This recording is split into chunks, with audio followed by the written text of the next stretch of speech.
So I was actually shocked when I turned over and I saw Joel in the chair next to me. I was like, wait, who's this? I was like, who is this? And I then thought the same thing. I literally was like, "Oh, do we have like an old man in this episode?" Like, I guess I didn't read the script, and then you're like, "Hey, what's up?" And you're like, "Oh my god, it's oh my Joel." God, it's Joel. Yeah.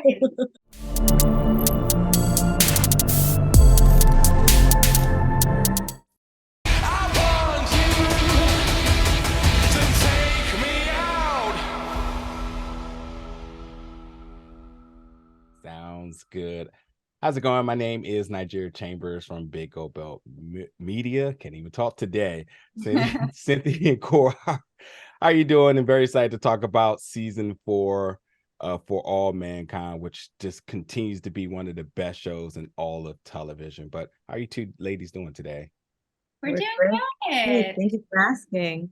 Absolutely. I am forever thankful that you all were able to resolve the strike and thus having an opportunity to talk about one of my favorite shows. So it's an honor to talk to you two today.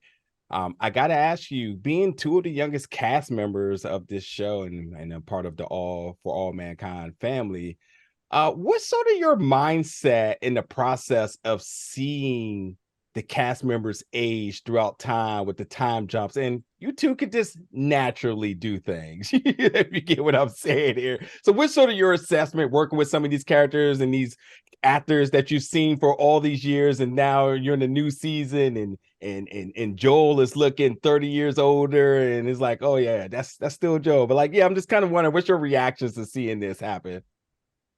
Well, I think the only way that the aging makeup fully comes together is in the acting as well.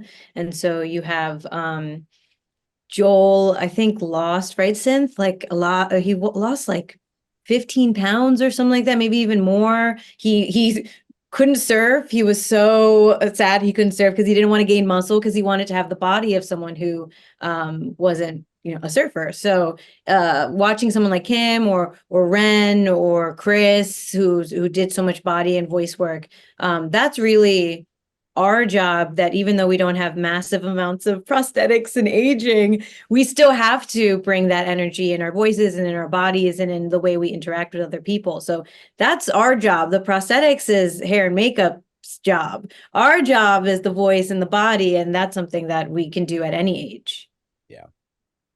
Yeah, and I agree. It's been fun, for us to jump with the decades as well. And, we get obviously to powwow with each other and be like, oh yes, like we're changing it up in this way, or we'll notice certain things about each other, like, okay, I see how you're walking different, or dropping in your voice differently. But of course, like I feel like Joel and Ren, seeing them make that pretty big progression was really humbling to see how they really dropped into where their characters were at the top of the season. So I was actually shocked when I turned over and I saw Joel in the chair next to me. I was like, wait, who's this? I was like, who is this? And I then thought the same thing. I literally was like, "Oh, do we have like an old man in this episode?" Like, I guess I didn't read the script, and then you're like, "Hey, what's up?" And you're like, "Oh my god, it's Joel!" oh my God, it's Joel. Yeah, yeah.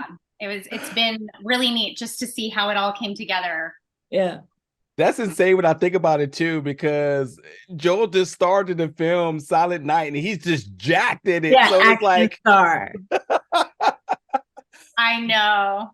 oh, that's interesting insight. Thank you so much for that. I do want to know too, and again, I had a chance to check out this entire season. I don't want to give anything away, but you two are having situations with we'll talk about with Kelly and her dad and Ed, and then Rosales with Margot, which is some of my favorite moments in this entire series. If you two had to assess sort of just the arc of your characters within this season, the ups and downs that they endure, and sort of to give fans to expect for the remaining episodes of the season, how would you describe that?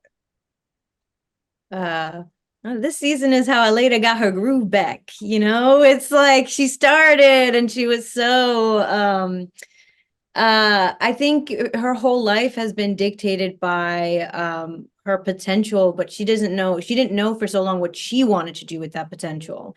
Other people said this is what you should do. What does Aleida want? And so this is a season where I think Aleida is really tapping into what she wants out of life. And family and job and all of it, how that all comes together. Friends, you know, her befriending Kelly is a conscious choice, where I think these are two women who relate to each other on so many levels that other people can't relate to them on, you know?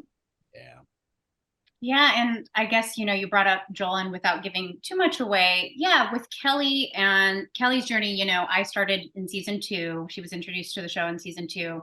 And, you know, the you know, turning point for her with her family there, she was trying so hard to make her dad proud of her. She was following in Ed's footsteps, you know, and to then go full circle and join NASA, and then, you know, meet dad up in Mars, and kind of, you know, without giving too much away, yes, sharing with him how she feels and how the past decade has affected her, how his actions have affected her.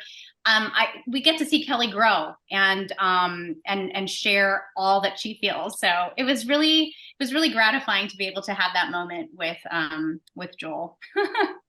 Well, it's funny because I think both of these characters in the structure of the show and also in their lives, like I said before, and it's the same with Kelly, that they both feel like they've never got to make a decision about what they want their futures to be. And them uniting is actually an opportunity for them to make their own future together, separate from NASA, separate from Ed, separate from Margot. Just who do Kelly and Aleida want to be? And that's what's so fun about our scenes together, because it's the first time you really see these characters also have so much joy. We have Cynthy and I love each other, and Aleida and Kelly love each other, and it's effortless.